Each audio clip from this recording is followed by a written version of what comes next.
Ya baik, kembali lagi di Talk 2 News. Saya ke Mbak Elsa kembali, singkat saja Mbak Elsa. Apa sih yang membuat para korban ini akhirnya berani untuk istilahnya mungkin mengadu atau curhat kepada Anda gitu loh. Padahal ini sebenarnya sudah berlangsung cukup lama dan kenapa baru sekarang diungkap? Apakah memang karena ada kasus penggerebekan ini kemudian akhirnya terpicu atau seperti apa?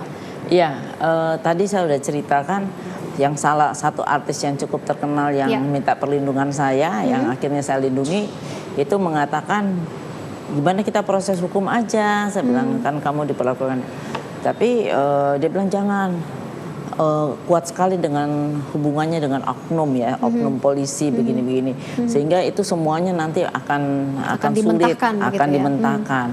Ya, jadi saya bisa ini analisa saya bisa terbayang bahwa mereka nggak berani memang ya narkoba ini bukan punyanya artis aja, semua kalangan juga udah banyak yang masuk kena, lawyer kena, terus kemudian pejabat kena, jadi nggak aneh bagi saya, polisi juga kena. Nah, jadi saya bisa mengerti ketakutan mereka, orang tua mereka untuk melapor. Dan dengan ditangkapnya, saya angkat jempol deh sama polisi bisa menangkap, sehingga timbullah keberanian. Nah, mereka malu kan, gimana bicara sama siapa. Nah, kebetulan memang saya lawyer perempuan, jadi mereka lebih dekat dengan saya, bisa curhat, sehingga itulah pilihannya. Artinya kepada sudah terkumpul saya semua. Dan yang tapi baru beraninya karena memang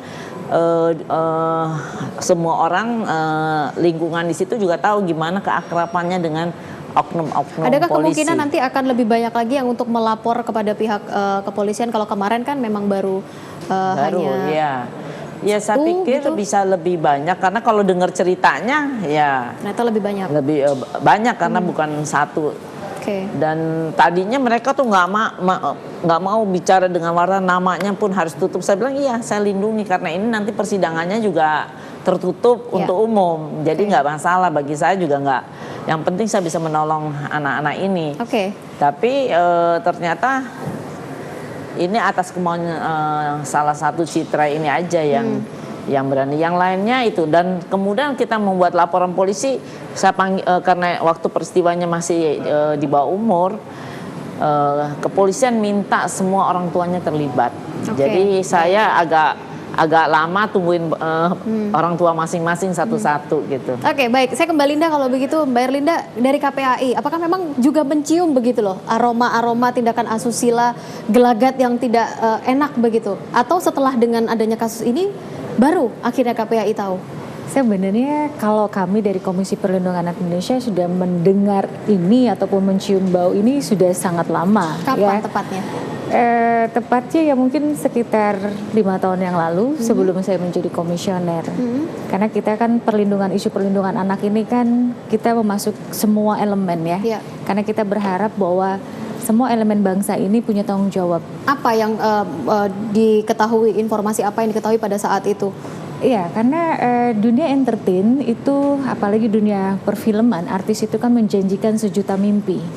Dan kita tahu anak remaja kita yang secara psikologi mereka memang sangat mudah terpengaruh, dan secara psikologi juga memang mereka pada situasi yang memang mereka mengaktualisasikan diri, ingin diketahui banyak halayak, dan memang tanda kutip galau lah kalau anak gaul sekarang seperti itu. Jadi dan mudah untuk diiming-iming begitu ya? Sangat mudah diiming-iming karena itu memang sudah menjadi pada usia remaja, starting kalau kita mengacu pada ilmunya Erik Erikson itu, untuk anak remaja kita kan usia dari 12 tahun ya, sampai dia 18 atau 22 tahun seperti itu. Nah, disitulah memang kebanyakan oknum-oknum yang tidak bertanggung jawab ini ya tadi menyasar anak kita tadi.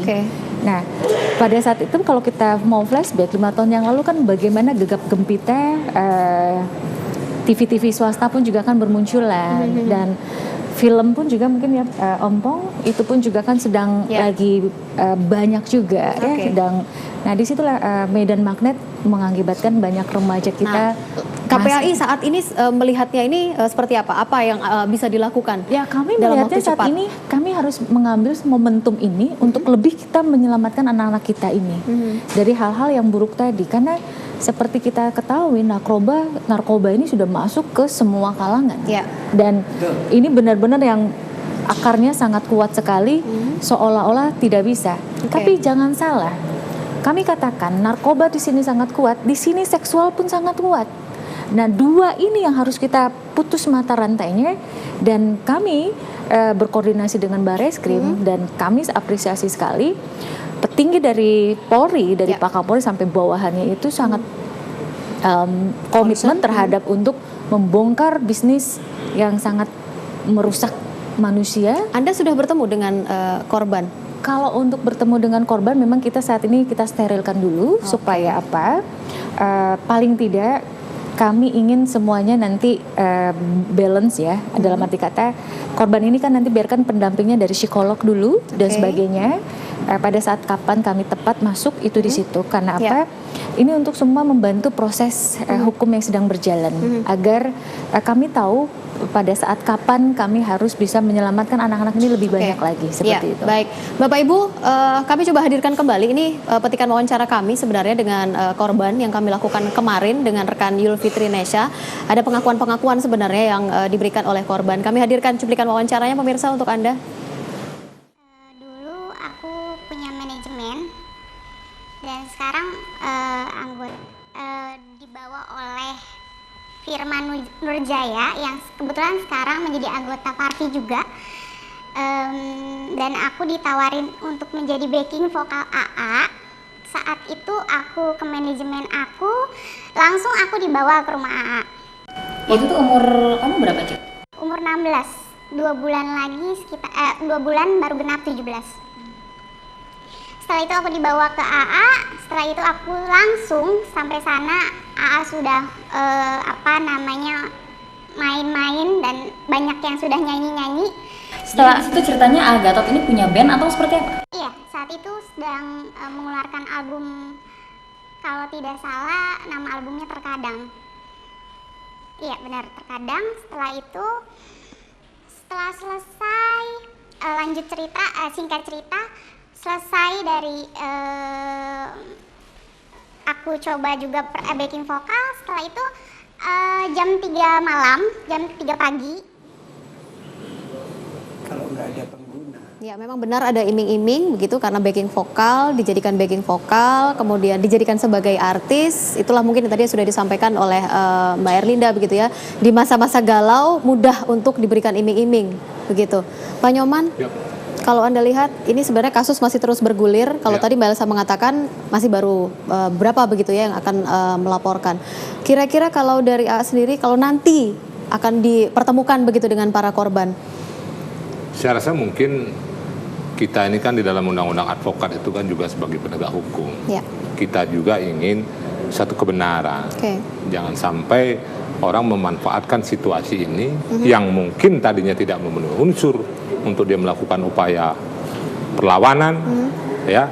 Nah ini yang perlu kita diskusikan dengan Pak Gatotnya. Jadi saya lihat sih Pak Gatotnya untuk saat ini sampai detik ini tadi sore, dengan informasi yang saya berikan, di luar saya lihat dia biasa-biasa saja, nggak tahu di dalam hatinya kan gitu ya.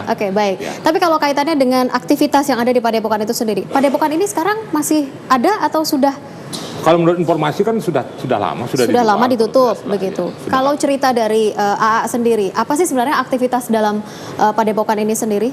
Kalau tadi diceritakan sepertinya kayaknya ada aktivitas ibadah begitu kan? Apa benar ada pemberian obat segala macamnya? Kalau saya memberikan beberapa informasi yang up to date kepada beliau tadi, ya banyak senyum-senyum saja. Senyum-senyum ini artinya apa kalau dari AA? Ya mungkin belum, karena beliau ada di dalam kan ya, belum ada, ya mungkin beliau berhitung kali ya, ini baru panggilan. Mungkin beliau tahu lah di dalam diri beliau tuh mana yang berbahaya, mana yang tidak, kan belum. Kita belum dapat apa-apa, belum dapat panggilan, belum dapat apa. Dengan aktivitas yang ada di Padepokan itu sendiri, apakah AA juga pernah cerita kepada Anda sebenarnya? Kita kan baru dapat kuasa ya, kita belum sampai sejauh itu bertanya terkait dengan kegiatan. Tetapi apa yang dipublish selama ini oleh media, saya coba sampaikan ke beliau. Oh, gila apa gua, katanya gitu saja. Bahasa gila apa ya kan kita banyak. Artinya masih dipungkiri begitu ya, oleh AA. Hanya baik. itu aja. Baik, kita lanjutkan kembali. Mas Pong, kita masih punya satu segmen, kita harus break terlebih dahulu ya. Kita akan lanjutkan kembali nanti di Talk to iNews sesaat lagi.